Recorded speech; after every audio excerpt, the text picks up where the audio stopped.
Hello friends, स्वागत है आप सबका ग्रीन इंडिया फैमिली चैनल पे। तो दोस्तों, हम बात करने वाले हैं आज का एग्ज़ाम जो बिहार विधान परिषद का जो एग्ज़ाम हुआ है एएसओ यानी सहायक प्रशाखा पदाधिकारी का, तो उसी का हम जीके जीएस देख लिए। आज अभी मैथ देखते हैं इस वीडियो में। तो देखेंगे कि कितना मैथ कौन कौन सा क्वेश्चन का आंसर क्या क्या होगा और उसी हिसाब से आप लोग अपना आंसर मिला पाएंगे। तो देखिए 56 नंबर से मैथ है, तो इसका हम देख लेते हैं क्वेश्चन और उसका आंसर कोशिश करेंगे आपको समझाने का, क्योंकि ज़्यादा बता नहीं पाएंगे, लिख नहीं पाएंगे, इसलिए थोड़ा सा शॉर्टकट में चलेंगे। तो चलिए शुरू करते हैं, देखते हैं। पहला क्वेश्चन है कि संख्या इतना में इकाई अंक क्या होगा। तो देखिए इकाई अंक निकालने के लिए इसको 4 से भागा दिया जाता है, जो पावर होता है उसको 4 से भागा देते हैं और निकालते हैं शेषफल। तो इसका शेषफल कितना बचेगा, 3 बचेगा।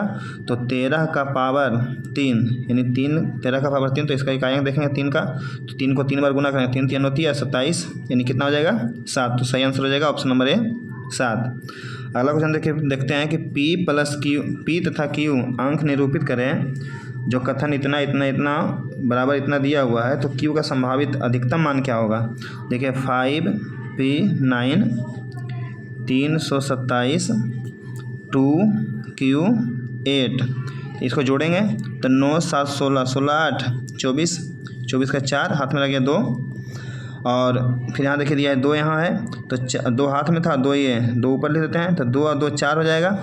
तो 4 अब प्लस पी अब प्लस क्यू होना चाहिए, और ये तीनों मिला के यहाँ क्या आना चाहिए, यहाँ 1 आना चाहिए। ठीक है, 1 आना चाहिए क्योंकि क्वेश्चन में दिया हुआ 1। ठीक है, तो अब ये समझ कह रहा है क्यू का संभव अधिकतम मान क्या होगा। तो अधिकतम मान पूछ रहा है ना, तो अधिकतम मान अगर क्यू का पूछे तो इसको मान लीजिए, पी को 0 मान लीजिए, तो अधिकतम मान इसका कितना हो सकता है। तो ये सभी जोड़कर हमें आना चाहिए 1 का मतलब 4 तो पहले से है, तो यहाँ मान लीजिए रख देते हैं 7, तो 7 4 क्या हो जाएगा 11। तो ये क्या हो जाएगा, क्यू का मान 7 हो जाएगा, तो 11 तो हो गया 1। फिर हाथ में लग गया 1, यहाँ ऊपर 1 लिख देते हैं। 5 1 6 5 1 6 6 3 9 9 2 11। तो ये देखिए जोड़ सही हो गया। इसका मतलब ये हुआ कि पी का मान 0 और क्यू का मान 7 होगा, तो ऑप्शन नंबर सी आपका सही आंसर हो जाएगा। अगला क्वेश्चन देखते हैं कि 4 प्राकृत संख्याएं इस प्रकार है कि उन्हें 3 3 करके जोड़ने पर योग क्रमशः 180 197 208 222 प्राप्त होता है। तो इन संख्याओं का माध्य क्या होगा, माध्य मतलब औसत क्या होगा, ये पूछ रहा है। तो देखिए सिंपल क्वेश्चन है। इसमें क्या कर रहा है कि 3 संख्याएं मान लीजिए, कोई 3 संख्या मान लीजिए कि ए बी सी डी है, ए है बी है सी है और डी है। ठीक है, ए बी सी और डी है। तो कह रहा है कि 3 3 करके जोड़ दीजिए, तो ए बी सी को 180 मान लीजिए, फिर बी सी डी को 197 मान लीजिए, फिर सी डी ए को 208 मान लीजिए, और इसको मान लीजिए डी ए बी सी यानी ए डी, देखिए इसको क्या माने थे, ए बी सी डी, इसको सी डी ए, और इसको क्या हो जाएगा डी ए बी हो जाएगा। ये हो जाएगा क्या, देखिए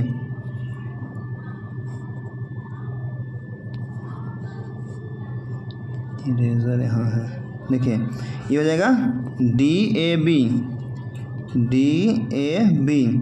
जब सभी को जोड़ेंगे तो इसमें 2 2 सब आ जाएगा, नहीं आ जाएगा 3 गो ए रहेगा, 3 गो बी, 3 गो सी रहेगा, तो 3 × A plus B plus C plus D हो जाएगा। जब जोड़ के लाएंगे तो ये आ जाएगा इतना, बराबर कुछ जोड़ के आएगा, जोड़ के कितना आएगा, तो ये जोड़ के आएगा 801 आएगा। ठीक है, तो 3 इधर गुना में इधर आकर भागम हो जाएगा, तो भागम देंगे 3, तो यानी ए प्लस बी प्लस सी और 801/3 801/3 हो जाएगा। और जब 3 से भागेंगे तो 269 हो जाएगा, 269 हो जाएगा। जब 269 को, अब देखिए ए बी सी का मान आ गया 269 है, तो औसत कराने का, तो औसत क्या होगा, 4 से भागा दे देंगे, तो 4 से भागा, जैसे ही 4 से भागा देंगे तो पूर्णांक में ऑप्शन नंबर कितना आ जाएगा आंसर आपका डी। ऑप्शन नंबर कितना आ जाएगा सही आंसर आपका आएगा डी आ जाएगा, सही आंसर है। ठीक है, हम बना देख लिए हैं। अब अगला क्वेश्चन समझाने का प्रयास, देखिए हम समझाने में थोड़ा सा दिक्कत होगा क्योंकि मोबाइल स्क्रीन पर लिखना थोड़ा सा दिक्कत लगता है, लेकिन बाकी आंसर आपको हम सही बता रहे हैं क्योंकि हम पहले से बना चुके हैं, इसका सोल्यूशन कर चुके हैं। अगला देखिए क्वेश्चन है कि 256 के पावर इतना और 16 के पावर 0.818, तो इसको क्या करना है, पावर को 100 से भागा दे दीजिए, क्यों, दशमलव घटाने के लिए। इससे भी 100 से भागा दीजिए दशमलव घटाने के लिए, तो इसका कट के आ जाएगा कितना 4/25, ये कट के कितना आ जाएगा 9/50। ठीक है, 9/50। अभी देखिए 256 का पावर है ना, इसको हम 16 का पावर कर देते हैं। 16 का पावर 2, तो 2 दूनी, यहाँ देखिए 2 हो जाएगा, पावर 2, तो 4 दूनी 8 हो जाएगा। और ये भी 16 का पावर हो जाएगा। तो गुना में पावर क्या होता है, जुड़ता है। तो आधार अगर बराबर तो गुना में पावर जुड़ जाता है। तो 16 के पावर जुड़ जाएगा, कितना हो जाएगा, 4 दूनी 8 बटा 25 अब प्लस 9 बटा 50। जब ये दोनों जोड़े तो 25 दूनी 50 और दूनी 16, 16 9 25 बटा 50 आ जाएगा। क्या आ जाएगा, 16 के पावर 25 बटा 50, 16 के पावर 25 बटा 50 यानी 25 दूना 50, यानी 16 का पावर 1 बटा 2, इसको लिख सकते हैं 4 के पावर 2 और गुना 1 बटा 2 है, तो 2 से 2 कट जाएगा तो आंसर क्या हो जाएगा, 4। यानी सही आंसर आपका क्या हो जाएगा, ऑप्शन नंबर ए 4 हो जाएगा। क्या हो जाएगा, 4 हो जाएगा। अगला क्वेश्चन है कि 3.2 से 3 क्वेश्चन है कि 3, 2.7 और 0.09 का एलसीएम क्या होगा।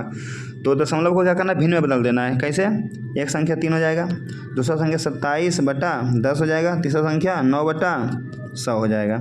अब इसका निकालना क्या है, एलसीएम। तो एलसीएम निकालने के लिए क्या करना होता है कि ऊपर का एलसीएम यानी अंश का एलसीएम और हर का एचसीएफ निकालना है। 3, 27, 9 का एलसीएम कितना हो जाएगा, 7। और नीचे देखिए कुछ नहीं तो 1 है, तो 1, 10, 100 का एचसीएफ क्या हो जाएगा, 1 हो जाएगा। यानी आंसर क्या हो जाएगा, 27। सही आंसर आपका हो जाएगा 27। ठीक है, 27 ये आंसर मिलाने के लिए सही रहेगा। बाकी आप अगर समझ पा रहे हैं तो ठीक, नहीं तो आप खुद से बनाने का प्रयास करेंगे तो बन जाएगा। हल्का हल्का क्वेश्चन है, ज़्यादा हार्ड है नहीं। अगला क्वेश्चन देखिए कि m संख्याओं का औसत n स्क्वायर है। तो m संख्याओं का औसत n, तो m संख्याओं का योगफल m गुना n स्क्वायर हो जाएगा। सही है। फिर n संख्याओं का औसत m दिया है, तो n संख्याओं का योगफल क्या होगा, तो n गुना m स्क्वायर हो जाएगा। और टोटल ये m संख्या का इतना और n संख्या का इतना, तो टोटल योगफल हो जाएगा इतना है। और अगर m प्लस n संख्याओं का औसत क्या होगा, तो m प्लस n संख्याओं का योगफल हो गया इतना, तो औसत क्या हो जाएगा, तो इसको m प्लस n से भागा दे देंगे। अब देखिए इसमें mn कॉमन, इसमें भी mn कॉमन हो जाएगा, तो mn ले लेते हैं कॉमन, तो यहाँ बचेगा m कॉमन ले लिए, n भी ले लिए, तो एक n बच गया। यहाँ क्या बचेगा, m बचेगा और नीचे m प्लस n दिया है। देखिए m प्लस n कट जाएगा, क्या बचेगा, mn बच जाएगा। तो क्या बचेगा, mn। तो इसका सही आंसर क्या हो जाएगा, mn। देखिए बना हुआ भी यहाँ है mn, सही आंसर हो जाएगा इसका। अगला क्वेश्चन देखते हैं, ऑप्शन नंबर डी इसका सही आंसर हुआ mn। अगला क्वेश्चन है कि यदि ABC का औसत m है, ABC का औसत क्या है, m है, AB plus BC plus CA 0 है, तो A square B square C square का औसत कितना होगा। तो इसका सही आंसर 3m स्क्वायर है। क्या है, सही आंसर 3m स्क्वायर है। कैसे, ये समझने वाली बात है। इसको करेंगे A plus B plus C बराबर m, औसत दिया तो यहाँ 3 से भागा हो जाएगा। ठीक है, औसत m दिया है। अब इसी को A plus B plus C बराबर m, 3 इधर गुना, इधर के भागा, इधर भागा तो इधर गुना हो जाएगा, यानी 3m। तो इसको लिख सकते हैं कि A plus B plus C बराबर 3m। ठीक है, अब दोनों तरफ वर्ग करेंगे तो हो जाएगा A square plus B square plus C square plus 2 into AB plus BC plus CA बराबर 9m स्क्वायर। समझ में आ रहा है ना। अब देखिए AB plus BC plus CA का मान 0 दिया, इसका मान 0, 0 गुना 2 तो 0 हो जाएगा, ये खत्म हो गया। अब बचा A square plus B square plus C square 9m square. तो इसी का औसत पूछा था, औसत क्या होगा, 3 से भागा, यहाँ भी 3 से भागा, 3 से 3 दिया 9, यानी 3m स्क्वायर बच जाएगा। तो आंसर सही हो जाएगा क्या, option number B 3m square. अगला क्वेश्चन देखते हैं कि एक परीक्षा में 73% अभ्यर्थी मात्रात्मक अभियोग्यता में और 70% समान ज्ञान में और 64% अभ्यर्थी दोनों में उत्तीर्ण हुए। देखिए 73% पास हुआ मैथ में, 70% पास हुआ जीके में, तो दोनों में पास कितना हो जाएगा, 3, 7, 3, 10, 143। और दोनों में पास 64 दिया हुआ है, तो पास माइनस पास बराबर रियल पास होता है। ठीक है, पास माइनस पास बराबर रियल पास होता है। अब देखिए इसमें क्या है, 143, तो 143 में 64 घटाएंगे, ये पास भी ये भी पास, तो रियल पास क्या आ जाएगा, 79% रियल पास होएगा। तो रियल पास अगर 79% है, यहाँ देखिए दिया है 6300 विद्यार्थी दोनों में फेल हुए हैं, तो 79 हो गया दोनों में पास, तो फेल कितना हो जाएगा, तो हो जाएगा फेल 21%। कितना हो जाएगा, 21% फेल हो जाएगा। तो फेल का तुलना फेल से कर देंगे, यानी 6300 बटा 21 गुना कुल विद्यार्थी 100, तो 21 या 63, यानी 30,000 विद्यार्थी टोटल हो जाएगा। ऑप्शन नंबर आपका ये सही आंसर हो जाएगा। चलिए अगला क्वेश्चन देख लेते हैं कि किसी वस्तु पर दलाली की दर 4% से बढ़ाकर 4% से बढ़ाकर 5% होने पर भी एक दलाल की आय अपरिवर्तित रहने, उसके आय में कोई परिवर्तन ही नहीं होता है। 4% बढ़ से कितना हो जाता है, 5% बढ़ जाता है 4% से। तो इसका मतलब ये है कि उसका बिजनेस में क्या हुआ होगा, कमी आया होगा। तो कितना कमी आया वही पूछ रहा है। तो देखिए 4 से बढ़कर 5 हुआ, तो 1 बढ़ा था है, तो आय में बढ़ना चाहिए था लेकिन घट गया। क्यों, क्योंकि बिजनेस में कमी आ गया। कितना कमी आया, तो 5 बढ़ा था तो 5 से ही कमी आ जाएगा, तो 100 में कितना आएगा, तो 20 बचे 100 यानी 20% कमी। सही आंसर हो जाएगा ऑप्शन नंबर डी। अगला क्वेश्चन है कि एक व्यक्ति अपनी आय का 75% खर्च करता है, उसकी आय में 20% वृद्धि होने पर वो अपने खर्च में 10% वृद्धि कर देता है, तो उसकी बचत में कितना % वृद्धि होगा। तो इसका सही आंसर क्या हो जाएगा, ऑप्शन नंबर बी 50% हो जाएगा। इसको हम बना के देख लिया, ऑप्शन नंबर बी 50% हो जाएगा। कैसे बनाएंगे हम बता देते, थोड़ा समझा देते, बाकी कर लीजिएगा सोल्यूशन। इसका ये होगा कि मान लीजिए 100 रुपये कोई व्यक्ति कमा रहा है, 75 रुपये खर्चा किया, तो बचाया कितना, 25 रुपये बचा लिया, ठीक है। अब कर रहा है आय में 20% वृद्धि, तो 20% वृद्धि कर दिए तो 120 से 100 से 120 हो गया, और 10% कौची में खर्चा में वृद्धि करता है, तो 75 का 110%, 75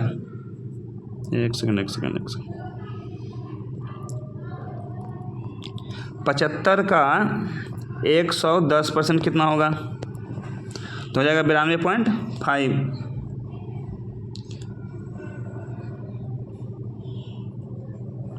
सॉरी 82.5 हो जाएगा। कितना हो जाएगा, 82.5, तो यहाँ लिख दिए 82.5, ठीक है, 82.5।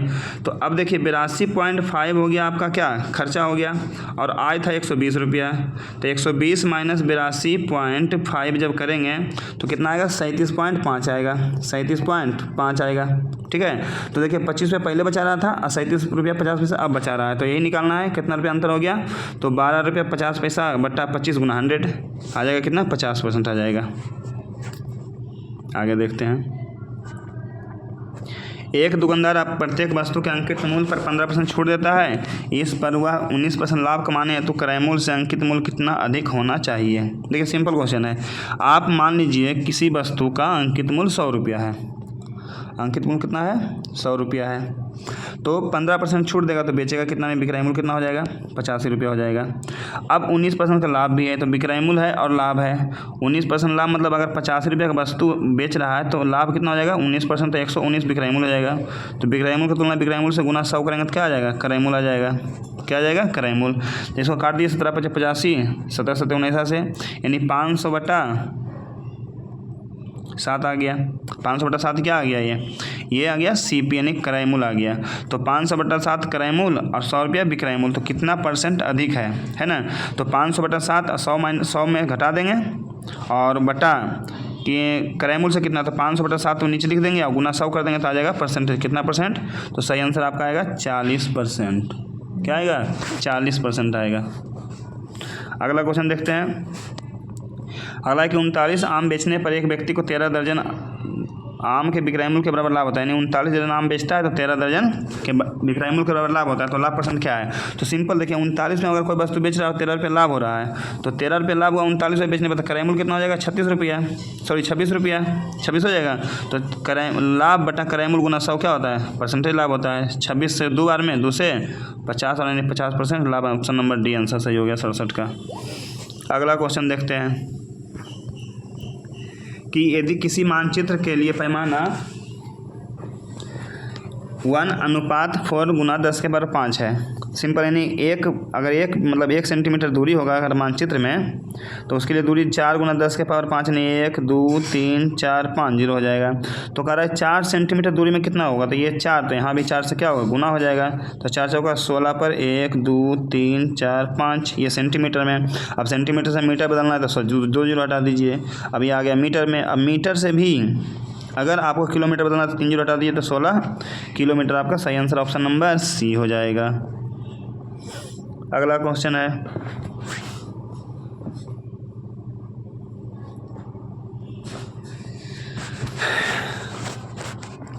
अगला क्वेश्चन 3 पात्रों में, अगला क्वेश्चन है 3 पात्रों के आयतन का अनुपात 3 4 5 है। इन्हें दूध और पानी के मिश्रण से भरा जाता है। इस तीनों पात्रों में भरे मिश्रण में दूध और पानी का अनुपात इतना दिया हुआ है। इन तीनों पात्रों के मिश्रण को एक चौथे पात्र में डाल दिया जाता है, तो चौथे पात्र में दूध और पानी का अनुपात क्या होगा। सिंपल क्वेश्चन देखिए क्या करना है इसमें, क्या आपको बता दे रहे हैं, समझा दे रहे हैं सिर्फ, आंसर बाकी देख रहे हैं आप। ऑप्शन नंबर बी आपका सही आंसर है इसका है, तो ऑप्शन नंबर बी इसका सही आंसर है, बाकी हम समझा दे रहे हैं कैसे करना है। तो देखिए सिंपल है कि कह रहा है कि 3 4 5 जो है 3 4 5 बर्तन का मात्रा का अनुपात है। इसमें दूध ले लीजिए, पानी ले लीजिए, हैं, इसमें 4 1 दूध पानी दूध है, इसमें दूध पानी 3 1 है, और इसमें तीसरा में कितना है 5 2 है, सब अनुपात में है, ठीक है। तो अब क्या करना है, पहले बर्तन से ले लीजिए दूध, 4 ले लीजिए दूध, कितना टोटल है 5, गुना 3 कर देना है, ये दूध हो गया। फिर दूसरे बर्तन से भी दूध लीजिए, दूध 3 है, कितना में, तो 3 1 4 में, अब मात्रा को गुना कर दीजिए, गुना 4। फिर प्लस तीसरे बर्तन में लीजिए 5 दूध है, कितना में, तो 7 में, गुना 5, तो ये आ जाएगा दूध, ये जोड़ेंगे सब तो आ जाएगा क्या, दूध आ जाएगा। फिर उसी प्रकार पानी के साथ वैसे ही करना है, पानी के साथ वैसे ही करना है, पानी को सबको ले लेंगे और जब दूध और पानी आ जाएगा अलग अलग तो उसी का रेशियो निकालेंगे, तो ऑप्शन नंबर बी आपका आ जाएगा आंसर। ठीक है। अगला क्वेश्चन 70 नंबर देखते हैं।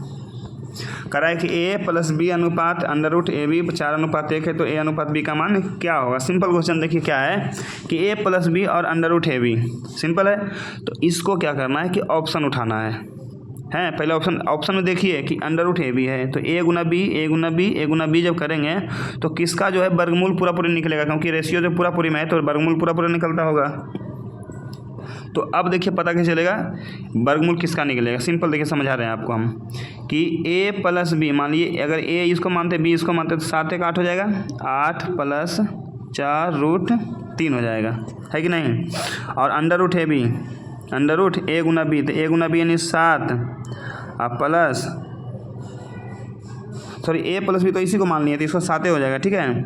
और ये कितना हो गया, ए प्लस बी, ए प्लस, हाँ ए इसको माने बी इसको माने। एक सेकंड देखिए फिर से क्लियर करते हैं, स्पष्ट नहीं हो पा रहा है क्योंकि लिखने में नहीं बन रहा है ना इसमें देखिए ए इसको मान लीजिए, अब बी इसको मानिए, इसको ए मानिए इसको बी मानिए, तो ए प्लस बी क्या हो जाएगा 8 + 4√3 हो जाएगा, सही है।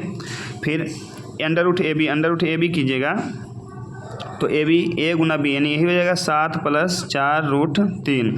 जब इसका वर्गमूल निकालिएगा तो आ जाएगा कितना 2 + अंडर रूट 3 आ जाएगा, और इसको 4 कॉमन लीजिएगा तो 2 + अंडर रूट 3 बचेगा, तो ये 2 + रूट 2 + कट जाएगा, नहीं यहाँ 4 बचा, यहाँ 1 बच गया, तो 4 नंबर देखा गया ना, तो ऑप्शन नंबर 1 क्या हो गया, सही हो गया। तो ये मैथ का इतना ही क्वेश्चन था, ठीक है। तो ये मैथ का पूरा क्वेश्चन देख लिए, अगले वीडियो हम क्या करेंगे रीजनिंग का क्वेश्चन भी देख लेंगे ताकि आपको पूरा आंसर पता चल जाए। जो भी मैथ का आंसर बताएं सारा आंसर सही बताए हैं, एक भी क्वेश्चन का आंसर सही नहीं है, गलत नहीं है, ठीक है।